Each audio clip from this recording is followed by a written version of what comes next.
out of the past couple of days, 2 of the days people predicted the New York Times headline like literally almost perfectly.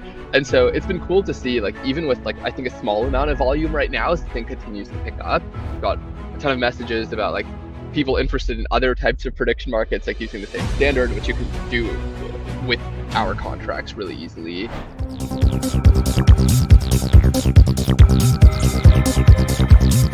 Cheryl, how's it going? That song gets me so pumped every time. I feel like I'm walking into Seriously. Berghain. Seriously. Have you been there? Have you been to Berghain? I have been once. That's cool. Damn. Yeah. You were just I a went in Burning Man 11. too. I know. I'm in my music festival era right now. I love it. I'm excited. So I'm Nicholas. This is Cheryl. If you don't know us, we're taking over for Josh and Jess today while they're away in Singapore, meeting everyone important, going to all the crazy parties. Some insane photos of them out there. So I'm sure they're having a good time doing lots of business. Fun, I gotta say, Singapore looks a little unhinged right now with all the side events and everything going on over there. But I heard F1 is happening, so like all the streets are closed off and nobody can get around the city. And it seems like a little bit chaotic, but mayhem. Well, we're going to talk a little bit about some of the stuff going on there, Iggy Azalea, other things in a little bit. We have some great things on today's show. I guess we might as well shoot over to our interview with our wonderful founder today. We have 0xSmallBrain on the show with his new product, TMR News, Tomorrow News. Hey, SmallBrain, hey, can you hear us? Hey, welcome to the show. You guys great. Happy to be here. Thanks for having me. Looking good today. Absolutely. I know. I put on my fancy outfit for this one. Looks really good. I got to copy your skincare routine too for us. Yeah. Yeah. I just avoid the forehead. The rest is perfect. So for people who haven't tried it, what is TMR News? TMR News is a really simple website with a very non-simple stack. But what it does on the surface is let you type in any prediction to bet on tomorrow's New York Times headline. And you know, it's super simple. There's a bar at the top. Like if you think tomorrow's New York Times headline is going to be like small brain crushes in Seed Club interview, you just type it in, hit enter, put some money behind it. And then when the New York Times reveals their headline, it's actually judged based on this metric called cosine similarity between word embeddings. What that means, like really high level, is pretty much like the AI finds how close in meaning you are to the correct headline. And so, you know, it's not by like the words you used or the matches in words. It's kind of like a prediction market where you can type in any sentence, and the closer you are in meaning, the more you get paid out. So I think, like, you know, it's a really simple website that opens up a ton of expressivity in how prediction markets could work. So basically, you go to the site, you type in what you think tomorrow's headline will be, or you can even like bet on headlines other people have already guessed, right? Yeah, there's a little repost button, so you can just copy somebody's headline if you think it's good. So you stake some ETH, like, yeah, $25 around that much is kind of the default sort of values. And then tomorrow, when the headline actually comes out, we find out like who won through this AI calculation. It's pretty cool. How's the response been to it so far? I've been enjoying it. I made a little money the first day, and then I lost a little money the second day. Yeah, it's been great. I mean, I think people have been really hyped by it. People have been really excited that like this is a thing you can do with prediction markets now. So we've got a ton of messages about like people interested in other types of prediction markets, like using the same standard, which you can do with our contracts really easily. So that's been fun. And out of the past couple of days, 2 of the days people predicted the New York Times headline like literally almost perfectly. And so it's been cool to see, like, even with like I think a small amount of volume right now as the thing continues to pick up, you can headlines will be tomorrow, which is mind blowing, you know? Yeah, definitely. I honestly, the thing I noticed is like people are just too good at this game. I feel like there's no point in me trying. People are really good at predicting headlines. You can some people have really nailed that like New York Times style. They just know exactly what it's going to be like. I know, yeah, they know how to write. That's what I get caught up on when I predict headlines. Like I put in topics, but I can't get it to sound like a headline like some people can. Yeah, there is definitely a style. What do you think the next markets that would be most receptive to this? Like predict Trump tweets? Yeah, I mean, I think like, yeah, that's a great question. Like, I think like I mean, okay, the tech is super open, right? Because what it uses is this thing called TLS Notary, which lets us bring any internet data on chain. And so it's not like we're running this market. Like anybody can just like prove that the New York Times gave them this response and this is the headline and use that to resolve the market. And so we can kind of do that to like bring any data from the internet on chain and then use this trick from AI to let people judge the distance between meetings, to let people expressively predict on it. I really like kind of where you were going. Like I feel like markets that have to do with Twitter could be really interesting. Like Elon or Trump's next tweet, stuff like that is really interesting to predict. You also like flip the thing on its head and make some sort of like thing where people get paid if they tweet what you want them to. And so you can like put in what you want people to tweet, and then if they tweet it, we can verify it on chain and unlock the payment. And so you can kind of like you can imagine where this goes. Like you can do some like really crazy incentives on top of Twitter, like if you really want to with this sort of tech. It's like kind of like the gates are open.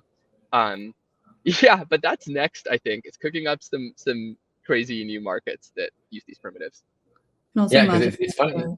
It's funny because it seems like you've almost like solved this in the first like handful of days of this product being out. It feels like there's already so much attention from really smart people who are good at these headlines that it's almost like not worth participating. So I want opportunities that are a little harder to predict or different in some way. Yeah. Do you think you're going to do that Twitter version next? I don't know. I'm not fully sure. We're still in ideal land, and I think this product has a lot of iteration to be done on it as well. Like for example, I think one great thing to do is let you predict more than one day in the future. And that kind of solves that problem you talked about a little bit, right? And then I think we need to make some changes. Like we need to make it so that if you predict earlier, you get a little bit of a bonus. Right. Because otherwise, obviously, that doesn't work. And so I think like one move will be iterating on this and really nailing it down. And I also don't think we've hit the right audience yet. Like we've hit an audience of essentially people who are down to try fun new on-chain things, but I think there's a large group of people who are like really into prediction markets, who this expressivity actually makes it a better product for, that we haven't even hit yet. And part of that is honestly onboarding. Like if we can crack like really simple Apple Pay onboarding for this, I think like we can tap into a whole new group of people. It's also great because it really hits on like what people are criticizing about Polymarket, and that it's so based around certain events and like cyclical nature of news, like with the elections. And this really finds a set of like regular markets that people really are interested in, and that it's broadly relatable, and that it's very currently underserved, and that these like regular prediction markets that people can come back to every day and participate on like a lower scale. And then the more and more that crypto gets abstracted away, like the more addressable this becomes. That's the goal. That's the goal exactly. And I think that's like also why, we could have done something much more complicated where like we started off with a calendar of days and you put in your headlines and like you can trade them during the day, like based off of the average predicted headline, like things like that. But I think I had the same instinct as you, where like it just should be one screen, one thing to do, like dead simple. You come back to it every day, yeah. Just pick your phone up, type in something, hit enter, do it tomorrow. Definitely. And it feels like news junkies haven't found it yet. It's really sort of native crypto people so far. The markets are pretty small. Exactly. It feels like there's a lot of room to grow. Exactly. I think right now it's like the group of people who try out small brain game stuff, Yeah. Wait till like the New York Times writers find it and then start betting their full salaries on like their own titles. I know. Some people brought that up, and I was like, yeah, like so it's in the terms of service technically that you cannot do it if you're affiliated with the New York Times. Yeah, but seriously, I do really want the New York Times to find out about it. That might be the next goal. I'm putting that out there. I'm manifesting that. Gonna just tag New York Times every day. Just tag them every day. Email them every day from a bunch of different accounts. Look at it. You've talked about this project as bringing more expressivity to prediction markets. You kind of touched on it before, but what does that mean to you? What else do you think is out there in terms of more expressive prediction markets? Yeah, totally. I mean, I think like right now in prediction markets, so there's a ton of new prediction markets popping up. Obviously, like Polymarket's getting a ton of hype. I think like all of these prediction markets you'll see are playing on the axis of how fast should we put up markets? Should we put up markets related to politics or pop culture? Like, should they be like in a Farcaster feed, or should they be in a separate app? But all of them have something in common, which is that the events are always binary. It's always like, is this thing going to happen or is it not going to happen? And then you trade shares, and then like one side wins and the other side doesn't. And some of them have multiple options, and under the hood, that's just like multiple binary prediction markets. this plays on a very different axis, which is that you can have a prediction market where instead of just choosing yes or no or one side or the other, you can type in any natural language sentence, and then people will get paid out like on a spectrum of how close they were in meaning to the truth, which is like much crazier in terms of what sort of things you can build a prediction market on. And so when I say expressivity, I think like specifically what I mean is now like this dimension of prediction markets is open as well, where instead of short term, like kind of like simple binary outcomes, you can pay people out in a scalar way based on like how close their words are to the truth. Yeah, it's kind of this crazy unlock, like brought on by AI and TLS notary and chains being cheap. Like it just kind of like everything came together to make stuff like this possible now. Yeah, so at a high level, the TLS notary and the AI stuff essentially means that you've replaced the UMA Oracle typical in a poly market with a kind of AI process that's doing the calculation, and anybody can do the reporting, but we know that it's a certain AI that you've chosen that's the one evaluating whether it's a good or a bad prediction. Exactly. So there's no like trusted party in this prediction market. I mean, you can kind of tell if you like look at the contract, like one simple way to think about it is if you look at the smart contract, anybody can call any of the functions. There's no like only owner functions. And exactly that's you said it very well. So how it works is TLS Notary lets us bring internet data on chain. And like this is reductive and not exactly accurate, but like a high level way to think about it is like when you go to a website, you see that little lock button in the browser. And that means there's like some cryptography going on. And that means like we can use that cryptography to prove that this is a valid response from a certain website. And so that is like kind of how we prove that on chain. Yeah, and so this allows you to like one way I think about it is like it allows you to take any data from the internet, which is a kind of soft data, and turn it into like hard data. And by hard I mean like the hardness that you get when like a statement is made on chain, like lasts forever, like everybody can see it, it's always available, like it's true, like you can take data from the internet and like people can move money around based off of it because it's really easy to build programmable payments on chain. So you can take any data from the internet that's soft, like turn it into hard on-chain data, and then do crazy on-chain things with it.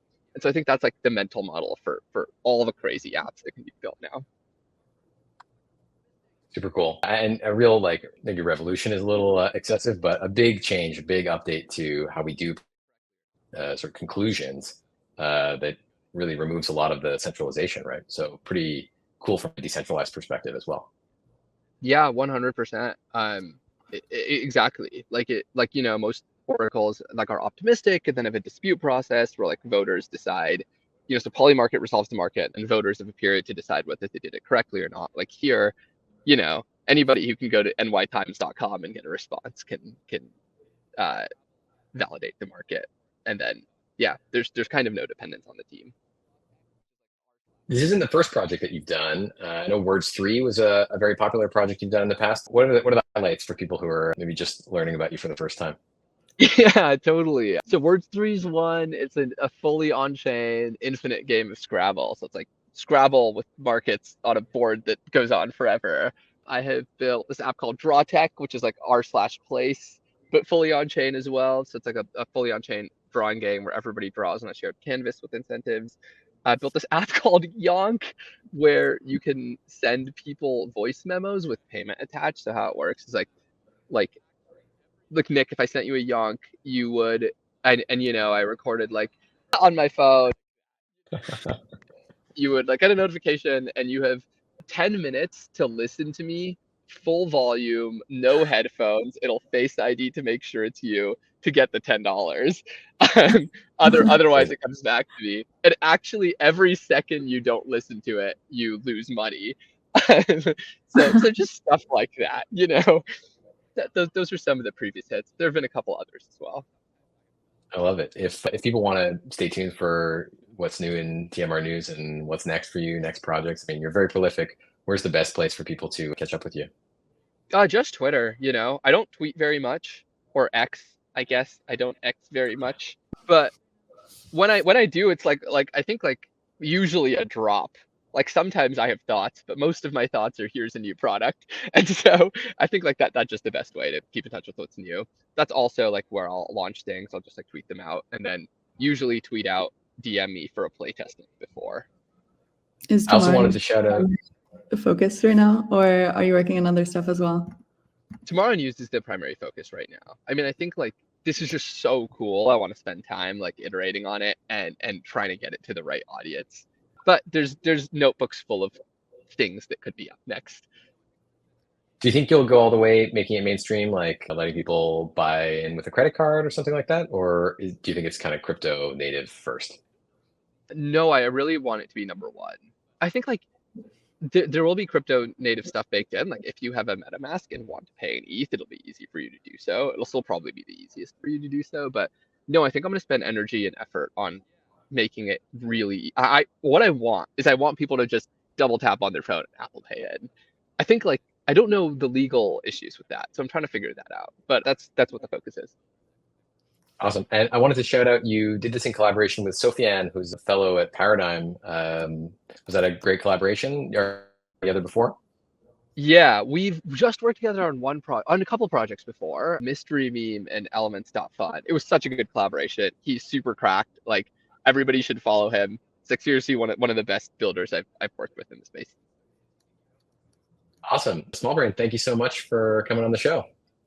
Oh my God, thanks for having me on. Thanks so much. This is great. Okay. Thanks, both All of you. right, thanks so much. All right, I got to go make some more bets on the news. It's a really fun site. Do you have any bets for tomorrow? I don't know. I mean, it gets you thinking. I honestly don't read the New York Times like much at all. So I'm not in the groove of like what they're going to pick as their top news, but it is kind of fun to like, it's like a side game to watching Twitter basically. Yeah, it also made me realize like how much of a bubble I'm in within crypto Twitter that I'm like, what is going on in the world that would happen tomorrow? Yeah, exactly. Wow. Rate cuts and stuff. All right, well, on to the next one. Our first story today is Trump on Rug Radio. This is a pretty funny thing that happened. Trump has been making the rounds of crypto stuff this past week. Yeah. Not only on Twitter Spaces, but he was just hanging out at PubKey the other day with Meltem. I'm just like, so weird. What is this new cabal that's forming? Totally. I didn't get to listen to the whole episode, but I did hear him talking about how his sons introduced him to crypto and sort of changed his opinion of it. And yeah, clips of this have been going around. To me, the significance of this story is just how, a kind of Twitter Spaces from our neck of the woods ends up suddenly getting a former president and presidential candidate on the show, with a host who's got a CryptoPunk as a PFP. I think to me, the takeaway from this is it's pretty crazy how the power of some kind of sidelines people in this space that's not very popular right now can suddenly be levered into the mainstream if it's particularly if it's politically expedient for presidential candidates. So pretty interesting. Did you have any thoughts on this story? Yeah, honestly, it was very frustrating for me to listen to this space. Just very reminiscent of like a couple of years ago in crypto with like a lot of the grifting that was happening, and then a little bit of frustration happening within the comments and like reception to this space of people being like, this is so massive for our industry. And I'm just like turning my head being like, how is this helping anyone? Because it's just like a non-transferable token for accredited investors. That's just largely like a grift to get the crypto token vote. But I did think it was entertaining. It was very memeable. I thought it was interesting that the pie chart of 63% of the supply to be sold to the public, 20% for the team, 17% for user rewards, and then that you would have to be an accredited investor and have KYC. Clearly, like trying to avoid having it be a security, but largely just like, what's the point other than the money grab? Not really sure. He already has the crypto. Like, why do this? Yeah, that's true. I suppose there's some fundraising, and I wonder what people who are strident supporters of his who aren't interested in crypto, if any of this affects their opinion. I'm not sure, but it'll be interesting about it. Like, I don't know if it got outside of our circle. That's true. There's probably like a similar, last week they were maybe doing this for like the dairy industry or whatever, and we didn't pay attention. Yeah, true. No, they're just like the NYU professors are probably asking Barron to like come do a guest speech about like setting up a wallet or something. Amazing. All right, well, let's flip to the next one. The Mr. Beast memo. There's this PDF from Mr. Beast that came out. It's like a guide for new employees that he gives out to everyone who works at his growing organization. I mean, Mr. Beast is like an epic, the #1 YouTuber. I think he's back on top as absolute #1, even ahead of T-Series, the Bollywood music channel on YouTube. So massive channel, and it's fascinating to get a peek inside what his organization is like and how he scaled it up. I know years ago I listened to him give a talk about various interviews about how he would like have people shadow him for 6 months and train them to be just like him, to really imitate his taste. And that it's like untrue, the kind of traditional wisdom that you need to find someone who's good at the job. Instead, you can really train people to be just what you want them to be, which was, I think, a kind of interesting insight from a really young, founder, frankly, and huge YouTuber. So it's cool to get this access to this PDF. I have a couple thoughts on it, I have some things I gleaned from it. I don't know if you had any initial impressions of it. Yeah, I mean, for one, the first thing I found so fascinating was that this playbook was written so casually. He makes it so simple that like a child could read it, and it's just full of typos, and he acknowledges that from the beginning, which again, I think is like a good Gen Z playbook of you don't want to be spoken to from a brand, you want a person to be speaking to you, and that's so emblematic of just speaking like a human would, even with the course of like a 36-page document about how to build $1 billion empire. And then I thought it was also interesting that like the singular and sole goal of his production is just making the best videos possible. And that should be above all else. It doesn't matter if it's creative, if it's authentic, it should just be the best video that plays with this algorithm. Yeah, absolutely. I've heard him say that he's gone through like 6 or 7 CEOs of the company, including like former Disney executives, and that none of them really knew how to run it. And yeah, the document covers like really this results-driven culture, that like can be allusions even to Steve Jobs with his focus on A players and B players and C players, and trying to get C players out of the way, really get them out of the company as soon as possible, and try and turn B players into A players if possible. But like a strict, harsh attention to quality in terms of employee, really agency, I think, is something that comes through a lot in this. He talks about like focusing on improvement and pushing through no's from outside like suppliers or locations or whatever, and just to get the video done in the most creative and epic way possible to achieve those wow moments. And he also just talked about how he thinks about the virality and the formula for virality, which I thought was interesting to pull out here. He says it's all about click-through rate, average view duration, and average view percentage. And so it's really just about like getting a thumbnail and a topic, a title, etc., gets people to click. And then once they're watching the video, to really make sure that they retain to the end of the video, which it's obvious, I guess we all know this, but that kind of laser focus on this is what we're focused on, and not, big partnerships or becoming, getting signed with some talent agency or something. He's really focused on just making the best videos. To me, the takeaway is that he's really signed up for the YouTube mission. He's very focused on making the best YouTube videos, and he types it in all caps. And it's all about YouTube. Like he's going to ride the wave of YouTube, which feels like it's maybe already happened, but at the same time, so many people who are participating in that are kind of distracted by other deals and things in their careers. So it's cool to see that the most successful person is, and it makes sense, the most focused on that goal. For sure, yeah. I mean, like love him or hate him, he has the success to back up his claims. Yeah, also just like the very blurred lines within this memo of the troubling "no does not mean no" mantra, and then like that juxtaposed to all of like the obsessed employees that he'll hire and fire at the drop of a hat. But I also thought it was interesting, like things that he says, would be hits on Netflix and HBO would actually flop on YouTube, and there's an entirely different formula. I thought it was really interesting, like hearing the way that he's laying out like what defines success on YouTube versus other platforms, and how everything is built differently for each channel you're distributing it on. Yeah, I noticed a change in his videos recently to become, maybe I don't watch them so closely, but some of them have started to look like Roblox, or like Fortnite creator mode scenarios, but in real life with real things happening, and obviously like the game show tendency. So it's interesting. It'll be interesting to see if he evolves, or with his content, I often wonder, like, is it he who's in control of creative, or is it the viewers who are in control of what he does based on what they'll watch? Yeah. So it'll be interesting to see him evolve in his career. He's so young and so savvy with the business, with Feastables, et cetera, and being in every Walmart. I'm curious. I think it's interesting because I think it rewards this kind of high agency, non-consensus choices that a lot of young people are looking for in their careers. They don't want to go work for Morgan Stanley. They don't want to work for Whole Foods. They want to do something cool, creative, that connects with people, and it's like passion driven. So I think this is a really inspiring document for a lot of young people. At least that's how I read it. For sure. Yeah. I mean, I thought it was really helpful. And also just like from my own personal network, people that I've become friends with that have, blown up on YouTube and amassed 1 million subscribers. It's really like finding the right formula for you. That's one, authentic, but then just like repeating that constantly and being so obsessed with the results of that. And I think this like consistency mindset really pulls through with this memo. So I recommend reading it, even if it's just high level. I thought it was helpful. Yeah, for sure. Throw it in Claude, get it to tell you what it's about. Yeah, exactly. All right, let's move on to the next topic. Where are the effing apps? This is a cool new project from David Phelps and the Joke Race crew. Basically, anybody can enter an app by paying 0.002 ETH, it's about $5.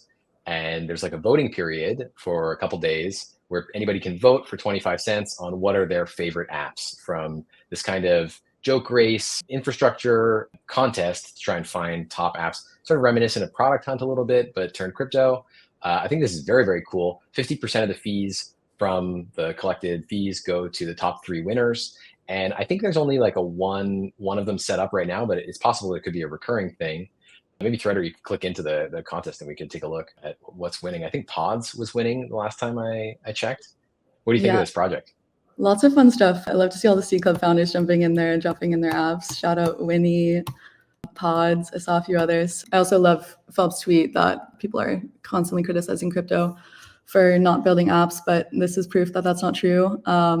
Crypto's problem is largely that people aren't talking about apps, people aren't actually using the apps, and they're not funding the apps. So if you just scroll through this feed, you already have 24 submissions within a day or two of people pitching their consumer crypto startups, everything that ranges from like Telegram mini apps to get freelance client reviews. There's something about like building real estate in Dubai, booking vacation rentals, lots of like ephemeral apps and mini games, putting media on chain, personalized digests, and lots of like media startups as well. So I thought this was cool. I think that anyone building in consumer should go add to this list in the next 4 days so that we can see what you're up to. And then also great way to discover more users. Yeah, absolutely. I didn't realize even the period is so long. There's a great chance to get like a huge list of apps. Obviously, there's like varying quality. Some of them are sort of a little bit scammy feeling token operations, but some of them are very cool. There's like a bookstore. There's like, I don't know, something Review. I don't even know what this one is. There's a lot of variety anyway. And as you say, like, I think one of the hardest things is just visibility. There's many cool founders making interesting projects that are somewhere on the spectrum of viable, but it's difficult to keep up with all of it. Even, we're so hip to what's going on, and there's definitely things that we don't hear about too. And often some of the most innovative kind of developer builder types are not that great at the marketing side. So I think, especially for super early, like pre-seed, or even if they're not fundraising, early crypto native projects, it's great to have a place to push this stuff. So super exciting to see it all together, and very cool application of Joke Race, which is also a C Club affiliated project. Yeah, exactly. We love Joke Race. And this is a great way to just, if you're not familiar with Joke Race, to see how it works, and totally open source platform you can use to put up any votes of your own and run contests, allow voting, whatever time period you'd like, and have that all just be like very transparent and easy to use. So love Joke. I want to do more experiments with them. I have some things I want to cook up, but I'm glad Peace is back because I've been needing some design help lately. Yeah, Peace Node was away for a couple of weeks, traveling the world, and now he's back. So we're excited to have him back. Yeah, I think this is very cool and nice and cheap to participate as a voter, even as a submitter. So I'm curious to see how the tokenomics around that all play out, if it gets super like spammed because $5 isn't actually that much. Or one thing that you notice looking at it right away is like, okay, definitely cool for apps, but there is a possibility that this gets filled up with things that are not exactly consumer apps. Or not that exciting. So I wonder if they'll need to develop some kind of mechanism to sort of filter out, or let the community help to filter out projects. Which is honestly an amazing segue into Farcaster Channels. True enough. On to the next one. No, we're just piling through them. This is good. So Farcaster, this video shows this Farcaster dev call where like deep in the Farcasterverse here. Dan and Varun, and especially Dan, sort of on the comms around this, have been sharing posts and in this call last week, a new vision of Farcaster Channels. So for people who haven't used Farcaster, Farcaster's like Twitter pretty much, but it does have this one major extra feature, which is channels, which can feel a lot like Reddit subreddits. So Farcaster as an app ends up feeling something like Twitter with Reddit with subreddits in it. And it's a feature they've been experimenting with for a while. Some channels are very successful. There's a lot of huge channels that are of dubious quality and membership. And it's easy for a channel to get sort of overrun by spammers, especially when it has a lot of followers, because if you post in a channel, it gets shown to everyone who follows it, and even sometimes people who don't follow it. So there's an incentive for spammers or, farmers of various types to try to get their casts into channels. So they're redoing channels altogether. I don't know if from the ground up is appropriate, but it's a significant change anyway. So the channels, which will be updated in the next couple weeks, the changes will be rolling out.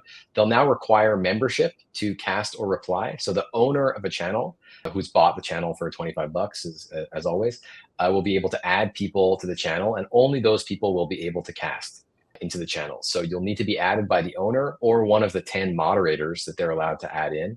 And so only these members will be able to post to it. The channels will be public for anybody to read, but there will be hopefully less low quality content, kind of sloppy, spammy content in the channels. And this sort of obviates the problem of moderation. There's been bots and things like AutoMod, which is quite useful. I use it on some of my channels, /social. Check it out if you're interested in social media. But it'll be interesting to see. They're also simplifying things, so there'll only be one feed for the channels. There used to be sort of highlights and a everything recent channel. Now it's just going to be reverse chronological, a single feed for every channel.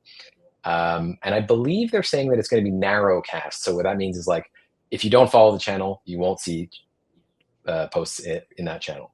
So a bunch of different mechanics changes. Re-amplify in your own home feed, right? From the channel. I'm not sure of the details of how. I think if you follow me and I cast into the channel, I'm not sure if that'll end up in your feed. I think I can repost your channel post onto my home feed, and then my followers could see it. Yeah, for sure. If you do that, even if they're not following the channel. Right, I think that's right. I don't know if you follow me but you don't follow my channel and I post into the channel, I think you won't see it. Yeah, that's my impression. Yeah. But feels like things are, they have a big new idea for how to change it. I think the community, me included, still sort of figuring out what the heck it is. But I'm excited. I think channels are super exciting. Are there any channels that you like on Farcaster? Yeah, I'm stoked about this because the community, including me, is very stressed by channels on Farcaster. How so? Someone who's started and helped moderate a few of them, it just typically gets overrun very quickly by spam and people trying to shill things that are totally irrelevant and unrelated to what the channel topic is. And even with moderation, I find that isn't the most refined yet. And then it's also a bit frustrating right now with the curating posts within channels. If I was able to curate the members, that would be a lot more scalable in terms of curating good content within that. I also think that the model of having a publicly viewable group chat that's privately curated is going to be a lot more successful than just a free-for-all. Although it has been nice to discover channels and lots of new people on them. So it might be annoying having to be approved as a member to go post in consumer crypto if, maybe I don't have history of having, good thoughts on consumer crypto, but I do. And I want to post them. Now I have to convince some guy to let me in. That could be annoying. Bergain again. Yeah, this is a problem Farcaster seems to have quite a bit, which is it's very hard for people who don't already have reputation to rise in Farcaster because they have such sophisticated spam problems. And I think Dan's been pretty explicit about it, that you can be spammy even if you're a human, and you can be useful even if you're a bot. So trying not to go the proof of humanity direction that some people think could be a solution, and instead just focus on quality. And this is one way to cut out a lot of stuff, just by making either you're a member or not. I think it'll work to sort of play into their cozy corner thesis. Sometimes I attend Late Night Crew, which is a kind of Twitter space on this platform called Tavern, in the evenings on Wednesdays, I believe. And they have their own channel, and that feels like a cozy space. So I think it'll be amplifying of channels like that, but it will be difficult if you're just in the audience and maybe not a legit member. How do you get in? How do you convince them to let you in? And then as a mod, I wonder if it'll increase or decrease the labor. Certainly decrease in the sense that it's not just a free-for-all anyone can post, but yeah, we'll see. It's interesting and cool to see Farcaster continue to iterate on everything they're doing. Nice. Was there anything else interesting from the dev call in terms of updates? Oh, I didn't watch. I only watched that segment. I didn't make it to the rest of the call. Word. But it was cool. I think they're working on spam. It's all that I know. Yeah. But yeah, cool. Okay, that's all I had on Farcaster Channel. Should we hit Doodles? Yeah, let's hit Doodles. So Doodles just integrated crypto payments into their studio platform. So they did a new drop with Rubik's, and you can now pay for packs, which is like raffle tickets into this drop using any token you have in your wallet. So they're able to do this because of Decent. And with Decent, it's like under 10 lines of code that lets you train abstract all transactions. So you can basically buy a pass or a pack into this drop using any token you have in your wallet. You don't have to have ETH or USDC, any token. So allegedly, that's increasing conversions by over 40% by reducing clicks, and then also just expanding the user base to all crypto holders, regardless what token they have. And yeah, so within the packs, I think it costs like $5, and then it scales down as you buy more. And then one lucky person will get this diamond encrusted Rubik's Cube, which is pretty sick. Whoa. I don't know if Threader can maybe scroll to that. I want to see that diamond thing. Yeah, okay. I hadn't paid too much attention to this. So basically a new drop from Doodles with, I guess, with Adidas? Yes. Is that what I don't even know. Based on that graphic. That's cool. And there's like physical claimables if you win as well. So it's not just digital stuff. Yeah. That's interesting. Doodles is always putting stuff out. I see them all the time on Zora with their posts and things. Doodles going on Zora is very bullish. So I feel like a lot of brands are going to follow now. This was a good signal that Zora is a good place to build, distribute the same kind of announcements that you're doing elsewhere. I love seeing the type of content. I've been collecting all of it. And yeah, they're killing it with this drop as well. I also like that it's very accessible. It's like $5 to participate, no longer having to spend like $100,000 to own a Doodle thing. Even though I just it's not the season for it. Yeah, it's not season 4. I'm good. I also kind of return to these like gotcha sort of mechanics. We saw that recently with Sofamon did something similar where often they have quite expensive wearables, but they did a gotcha release where you could play and do a similar kind of mechanism for checking out new for playing a game of chance to win something worth something more. So interesting to see how people are from the NFT meta are adapting to the kind of lull in the market that continues for now. And yeah, it's cool to see Doodles continue to do stuff. Yeah, and also just like this increasing push towards free mints, towards really cheap mints, and getting a larger collector base, fewer of those smaller scale collections that are really highly priced, which I like personally. But yeah, it's fun to be able to participate without making a huge bet on something. Yeah, it is fun. I'm excited to see more brands too going to Zora. Every time I go on Zora app, I'm seeing more creators. I love the discoverability on it through other people minting other people's stuff. Like every time you mint something, I mint it right after you. Every time you post something, I mint it. My postings and themes are just so chaotic. I don't know what I'm trying to do over there. I'm just feeling myself. Yeah, I've become a Zora. What is it? Like I'm manic on Zora. I'm minting everything. I really like the app. It's great. And yeah, we should do a segment on Zora next time. I really like the app. The thing I think is so smart about that app is the feed is all like 90% is your friend minted something else, something that someone else made, rather than just like someone you follow minted something. It's someone minted something else and they get the referral fees. It's just such a nice loop and such a change from almost all the other social media where even like Twitter, it's not like, oh, Cheryl liked this thing. No, it's just like you follow this person, here's their tweet directly. But it adds so much more context when it's someone you're also following, interacting with someone else you follow. Totally. I also love when you refer a creator onto Zora, you see every time someone like in your notifications, every time someone collects one of their pieces and you're getting referral rewards. Oh, nice. Like, for example, I referred Percat and she's just crushing on Zora and I'm just making so many sparks because of her. And I'm so proud of her. That's cool. I haven't referred anyone yet. All right. Well, if anyone's watching, you need a referral, let me know. And I got my name at Nicholas on Zora this week. So nice. I was trying to find you and I was confused why there was only 1 N and not 4. Yeah, I changed it up. Now. All right, I think we covered Doodles. Let's move on to the Ethereum story. Vitalik, an Ethereum story. The Ethereum film is finally released. It's been 3 years in the making. I remember the Mirror campaign years ago. I'm that old. Very cool to see it finally come out. I haven't actually seen the movie. Have you seen it yet? No, I wanted to go. It's supposed to go on Wednesday. It premiered at Angelica, but I had a change of plans. I couldn't make it. But I heard it was an amazing film. People were very inspired.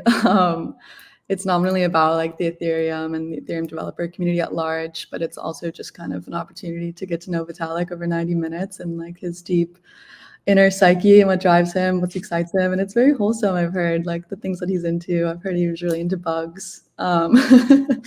So I love that. And I love the like mechanics through Mir. You can now like mint an NFT also for $20 and stream it on your computer or on your own TV if you connect an HDMI cable or AirPlay to Apple TV. So you can go watch it. And then all of the proceeds are going to go towards a distribution deal with a major streamer so that we can bring the film to see the general public. That's great. I mean, I was a little worried about how Vitalik focused it is, given sort of Vitalik's desire for years now to be a little less in the spotlight and not seen as sort of controlling Ethereum and I think not wanting the pressure of controlling it either. And so it felt like maybe the timing was a little bit funny, but all the reactions I'm hearing are just that how wholesome it is. And obviously Vitalik is such a moral paragon in our industry. To me, he's like such an awesome dude and so pure in his motivations that it's one of the most beautiful things about Ethereum that we have someone like that, at least in a leadership role, if not the leader, who we can look up to in a market that is often so distracted by what made the most money recently. It's just so great to have someone who's actually focused on things of value. And so I think it's cool, especially maybe for the crypto people. It's, you know, we know the story already, but I hope they get that distribution deal, and it would be awesome to see this on Netflix. I mean, I can't think of anyone better to introduce you to crypto than someone like Vitalik, who is not aggressive or trying to take advantage of you, but instead trying to, you know, bring freedom and permissionless access to financial tools to everybody. It's a beautiful thing. I love it. He has such wonderful range. Like watching him sing on stage in Singapore this week to like having a movie premiere. He's just having his moment. I love to see it. Yeah, I'm so happy for him, and I hope he's weathering the pressure of the past few years. All right, because it's a lot of pressure, no doubt. So much attention. For sure. So cute. Oh, I love watching this trailer. I like that guy so much. He's the best. Amazing. All right. Well, there was no screening, as far as I know, at least in Montreal. So I'm gonna have to find a way to watch the movie. Can you stream it? Do you know what the story is? Yeah, you can spend $20 and then stream it on your computer or on your TV if you use AirPlay. All right, I'm gonna make my girlfriend watch that with me. Yeah. She's gonna be on TikTok or something. She's like, don't have enough crypto during the day. Yeah. All right. Hey, we're doing so good on time. This is like the most well-timed Internet Explorers ever, I dare say. We're cruising along. All right, let's hit the SEC, right? Right over to the SEC. Where should we start? From a subject we love to a subject we love a little bit less. The SEC won't let us cook is what we're calling this. Yeah. So what are some of the headlines here that we're interested in? Okay, so SEC and Flyfish. Flyfish just settled for $750,000 after facing a cease and desist over its NFT-based membership program, which the SEC alleged constituted an unregistered securities offering. They had sold around, I think, 1,600 NFTs to raise around $15 million for the construction of a members-only restaurant and bar in New York. And the SEC claimed that the NFTs were marketed in a way that led investors to think there'd be future profits. And then they also made another like $2.7 million in royalties from the trading of that to added stress to the SEC. And then that overall like debate led to a lot of criticism about the SEC and like these membership models. They argued that, like some of the other commissioners argued that Flyfish NFTs had concrete use to grant access to a physical restaurant and should then be classified as utility tokens rather than securities. And then other people are saying that intent doesn't transform a non-security into a security, much like art isn't considered a security even when it's collected for speculative purposes.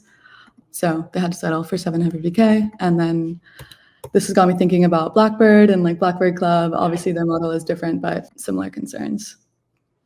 Yeah, definitely. It is scary for them. Do you know the result of the settlement? Are they shutting the project down, giving the money back, or do we not know? Not sure. Yeah, it's definitely scary for Blackbird, although I think they've been savvy about how they're rolling things out to try and avoid this kind of situation. You're not But seeing yeah, like an equity holder in a restaurant for Blackbird necessarily. It's more so just like a points and loyalty program.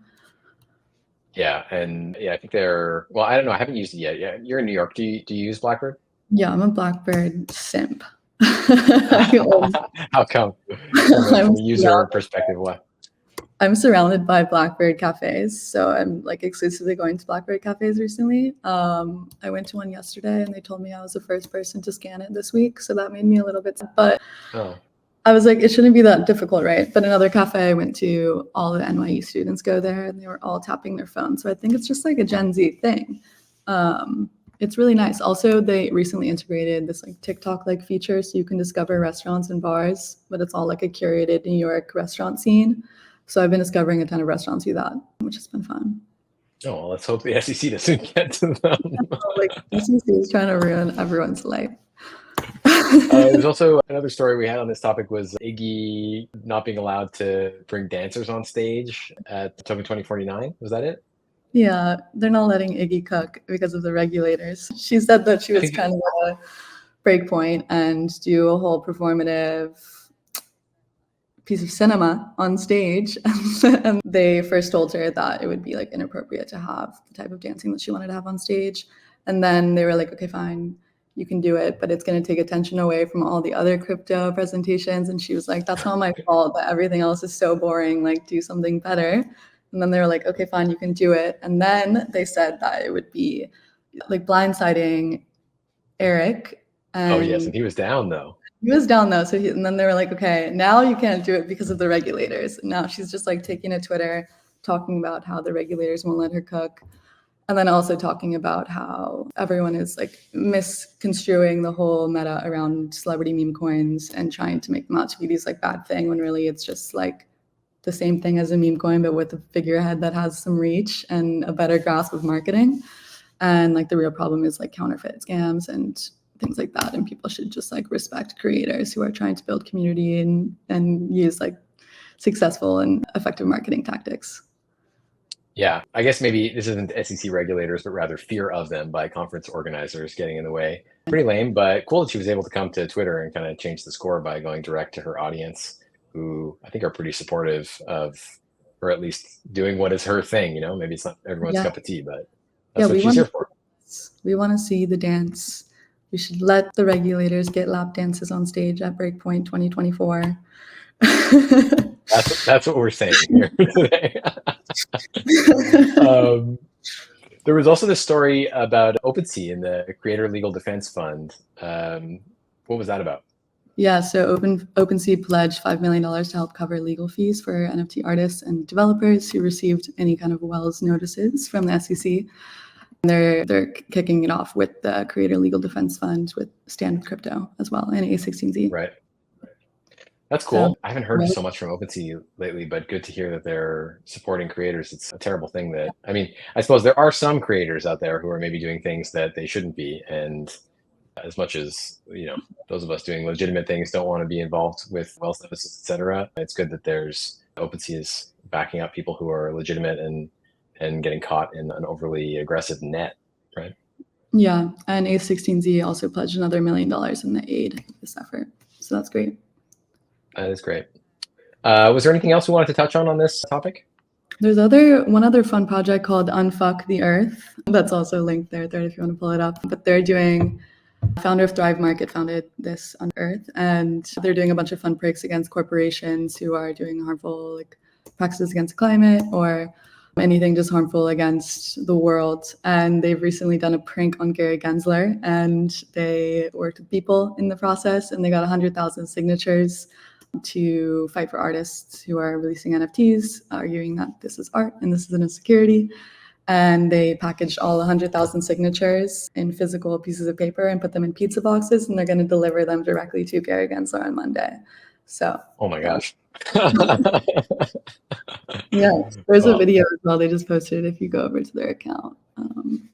Oh yeah, I want to see that. Fun little mini campaigns with rewards, a lot of Solana rewards, other crypto rewards, working with a lot of people in the space, primarily going after like a crypto audience right now, but largely like they've done campaigns against Coca-Cola and Pepsi and like big corporations that have gotten a ton of traction. Crazy. All right. I guess it's time for our lightning round. We have just 4 or 5 minutes left. What have we got for lightning round today?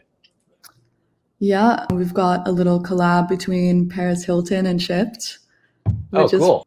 Winnie is crushing, getting lots of fun partnerships. But yeah, Paris on her sliving blog, I don't know what it's marketplace, but she recently talked about how cool Shift is and offered a link with a discount to anyone that wants to get in on that.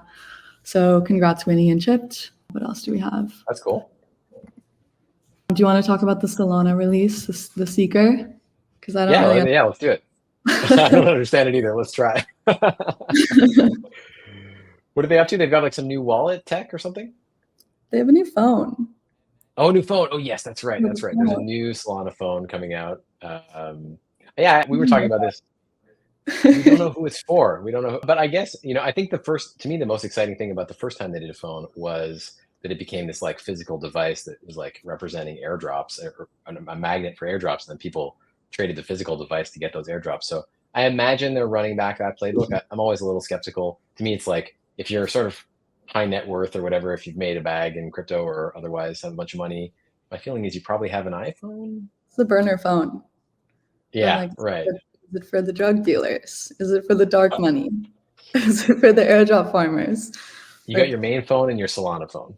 I don't know. Maybe there's people who really like these phones. Who love games. I don't understand who it's for, but I'm down. I want to understand.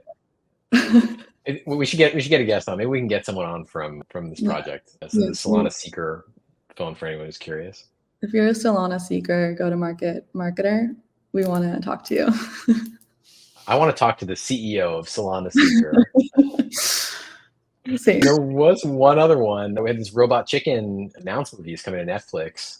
I thought that's a pretty cool announcement. I guess I haven't been following this, but I suppose they got announced grant and are now going to Netflix with their show, or it's like a documentary or something.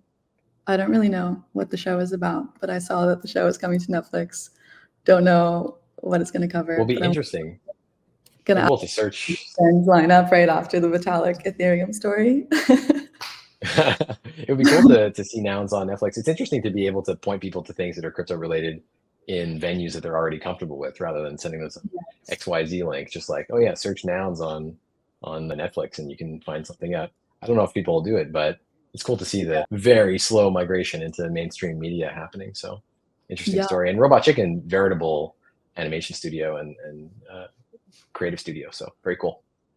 Hell yeah. Congrats, nouns. Yeah, absolutely. We did it. Look at this. We're perfectly on time. Finished all of our topics. We had a great interview with SmallBrain. I'm going to go bet on some Internet explorers I've ever seen. What are you going to bet? What do you think the headline's going to be tomorrow? About the C Club or about the New York Times? New York Times. New York Times. The New York Times is going to say that Cheryl and Nicholas did an incredible job hosting Internet Explorers this week. It's not all fake news. Sometimes it's true. What's in the New York Times? It's not even true.